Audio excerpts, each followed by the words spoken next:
National Weather Service in Milwaukee-Sullivan has issued a severe thunderstorm warning for southern Columbia County in south-central Wisconsin, Dane County in south-central Wisconsin, until 2:30 a.m.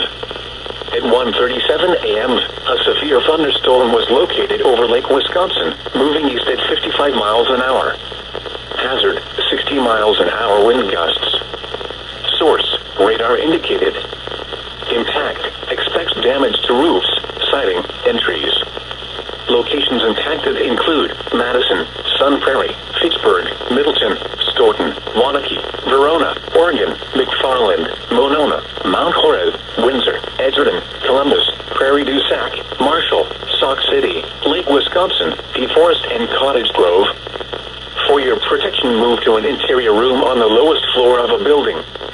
Torrential rainfall is occurring with this storm and may lead to flash flooding. Do not drive your vehicle through flooded roadways.